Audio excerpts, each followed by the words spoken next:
हाँ जी बेटा, हम 1.2 एक्सरसाइज करने लगे हैं। 1.2 एक्सरसाइज करने से पहले हमें फंक्शंस के बारे में पता होना चाहिए कि फ़ंक्शन क्या होते हैं और कितनी तरह के होते हैं। मेनली जो फंक्शन है वो है तो कई तरह के बेटा, बट जो हमें इस एक्सरसाइज में यूज़ करने के लिए चाहिए 1.2 में, वो दो हैं। कौन कौन से? 1 function and onto function. 1 function को हम इंजेक्टिव फंक्शन भी कहते हैं और ऑन टू को सर्जेक्टिव भी। ऑन टू को सर्जेक्टिव फंक्शन और 1 को इंजेक्टिव फंक्शन।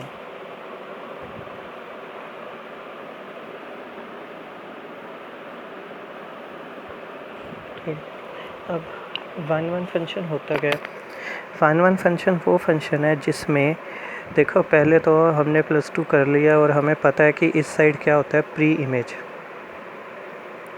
और इस साइड होती है इमेज। 1 फंक्शन वो है जिसमें हर एक प्री इमेज की इमेज ज़रूर होगी। 1 की A होगी, 2 की B होगी और 3 की C हो गई। अगर हर प्री इमेज की अपनी एक अलग इमेज हो तो वो फंक्शन क्या है? 1 है। और ऑन टू फंक्शन क्या है? इसका रिवर्स, जिसमें हर इमेज की प्री इमेज हो। जैसे अब इसी केस को ले लेते हैं, 1 2 3 A B C।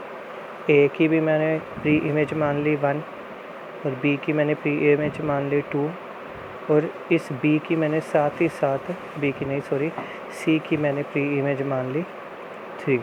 तो अब इसमें हर इमेज की प्री इमेज है और साथ ही साथ बेटा ज़रूरी नहीं है 1 1 ही हो इसमें। जैसे अब ये भी केस हो सकता है कि जैसे अब 1 2 3 और इधर है सिर्फ आपके पास A B। A की इमेज है 2 और B की इमेज है बेटा प्री इमेज। A की प्री इमेज है 2 और B की प्री इमेज है 1 एंड 3। तो इस केस में भी हर इमेज की प्री इमेज है, तो that is also onto function. अब बात होगी कि जब हमारे पास ये सम आएंगे 1.2 एक्सरसाइज के, तो हम इसे सोल्व कैसे करेंगे? सोल्व करने के लिए बेटा देखो क्या करना है हमें। जब हम इसे सोल्व करने लगेंगे तो हमें, हाँ जी, हम इसमें क्या दिखाएंगे बेटा, अगर आपके पास बाई चांस ये सम आता है कि इससे रिलेटेड सम आता है, तो या तो हम ये प्रूव कर सकते हैं कि हर एक प्री इमेज की इमेज दिखा दो। दूसरा हम क्या प्रूव कर सकते हैं, इसमें हम क्या करेंगे, उसने कोई ना कोई फंक्शन दिया होगा, जैसे f(x) सपोज करो देता है 3x + 1। अब ऐसे केस में जब मुझे वो इक्वेशन दी होगी, मैं क्या करूँगा, एक जगह x1 रखूँगा x की जगह और इक्वल रखूँगा x2 को, कि मतलब मैंने इस वेरिएबल की जगह x वेरिएबल की जगह क्या रख दिया, x1 एंड x2। और सोल्व क्या किया, f(x1) जो भी फंक्शन था 3x1 + 1 = 3x2 + 1, मीनिंग जहाँ x1 और जहाँ x था वहाँ एक बार x1 लगा के लिख दिया, इक्वल में रख दिया, जहाँ x था वहाँ x2 लगा के। अब ये 1 और 1 आपस में कैंसिल, ये आपका आ गया 3x1 = 3x2, ये 3 और 3 भी कैंसिल, आपका आ गया x1 = x2। तो जब आप ये लेट करके चलोगे और ये आपका प्रूफ हो जाएगा, यानी कि आपने फंक्शंस को इक्वल मान के चले दो अलग अलग वेरिएबल्स के, और वो वेरिएबल्स इक्वल आ गए, तो हम क्या कहेंगे, फंक्शन इज़ 1 1। ठीक है। दूसरा आता है ऑन टू वाला। ऑन टू के लिए क्या करेंगे हम, एक तो ये केस है कि हर एक इमेज की प्री इमेज दिखा देंगे तो फंक्शन क्या होगा, ऑन टू। और दूसरा केस क्या है, जैसे आपको फंक्शन दे रखा है f(x) = समथिंग 3x + 1। अब इसी केस में ये जो होता है y होता है, ठीक है, हम इसे ऐसे मानेंगे y = 3x + 1 और हम इसका इन्वर्स फाइंड करेंगे। अगर ये इन्वर्सेबल है, इन्वर्स इसका लाई करता है, तो डैट्स मीन x की वैल्यू प्रॉपरली आ जानी चाहिए इंडिपेंडेंट वे से, कि जैसे अब यहाँ से मैं x की वैल्यू निकालना चाहूँ तो क्या आएगी बेटा, x = y - 1/3। तो यहाँ देखो x की वैल्यू इंडिपेंडेंट फॉर्म में आ गई है, तो that's mean inversible and onto. Inversible हो गया ना उसका ही, ठीक। ठीक है, यानी x की वैल्यू प्रॉपर वे में आ जानी चाहिए, हमें x की वैल्यू निकालते हुए कोई दिक्कत नहीं होनी, अगर है तो वो ऑन टू नहीं है। हाँ जी, तो आपको इसका 1.2 एक्सरसाइज का पहला सम क्या दे रखा है, show that the real function क्या है बेटा, f dotted r to r defined by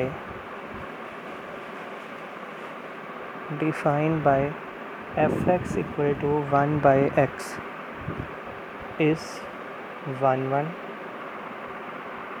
and on 2। देखो अब इसके आप अपनी बुक खोल लीजिएगा सामने, उसने जो सम दिया है उस सम में फर्स्ट पार्ट में उसने दिया है कि fx फंक्शन जो है f r से r है, defined by fx equal to 1 by x, ये रिलेशन दे दिया, जो भी हमने बीच में उसके पुट करना है, इस 1 1 एंड ऑन 2। अब हमारा मेन काम है इस फंक्शन को 1 1 एंड ऑन 2 पुट करना। अब एक चीज़ देखना बेटा, r का मतलब होता है रियल नंबर, यानी कि पॉइंट वाले, अपॉन फ्रैक्शन वाले, नॉर्मल डिजिट, इंटीजर, सब इसमें आ जाते हैं, यानी कि हम अपॉन वाले की भी बात करेंगे, सब की बात करेंगे। और ऐसे में देखो अगर इसे सोल्व करना तो क्या है, सबसे बड़े आइडिया हम ये क्या करेंगे, फर्स्ट ऑफ ऑल 4 1 1 फंक्शन के लिए क्या किया हमने, लेट कर लिया fx1 इक्वल टू fx2,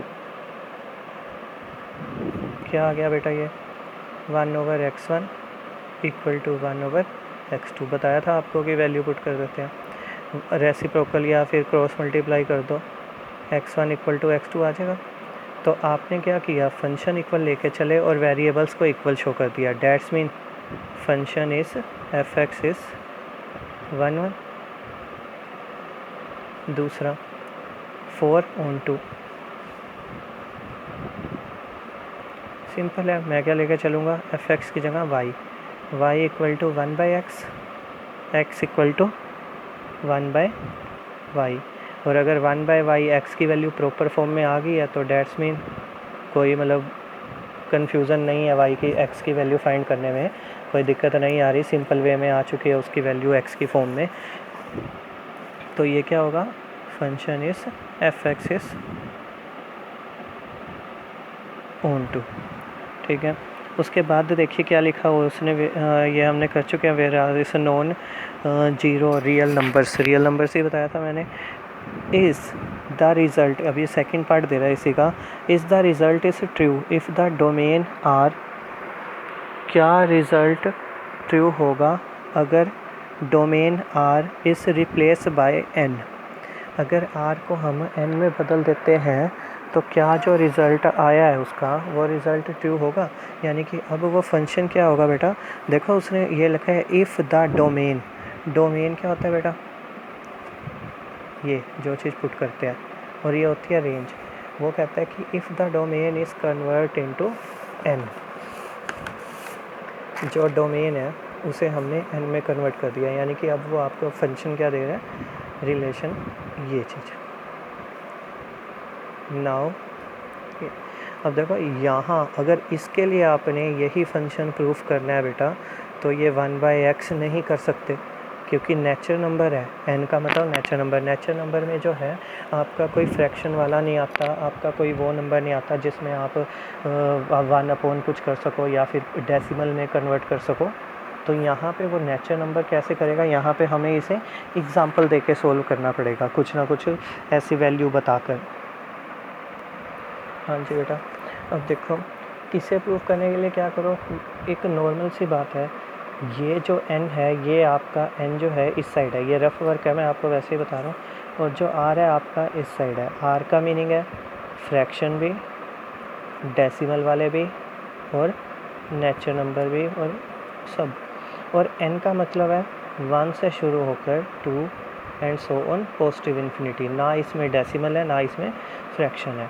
अब fx equal to 1 by x, 1 की इमेज 1 बाई 1 अप्लाई होगी, 2 की इमेज 1 बाई 2 0.5 आएगा रियल नंबर्स में, 3 की इमेज 1 बाई 3 वो भी अप्लाई हो जाएगी, इवन तो इन्फिनिटी की इमेज 1 बाई जो भी मानना होगा, हमने 100 मानना है तो 1 बाई 100 कुछ ना कुछ आ जाएगा।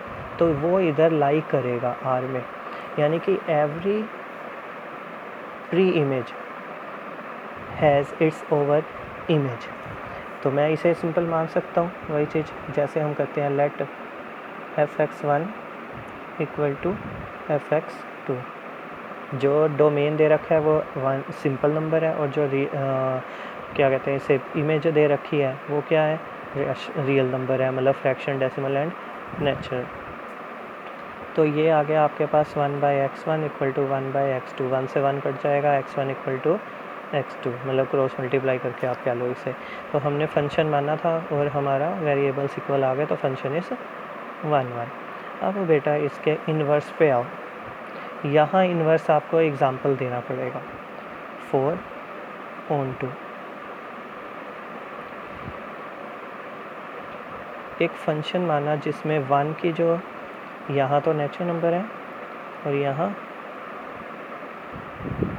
रियल नंबर है, ठीक है। हमने अभी अभी इस फंक्शन का इन्वर्स किया था, तो मेरी x की वैल्यू क्या आई थी, 1/y, ठीक है। y की वैल्यू 1/x थी और x की वैल्यू आई थी 1/y।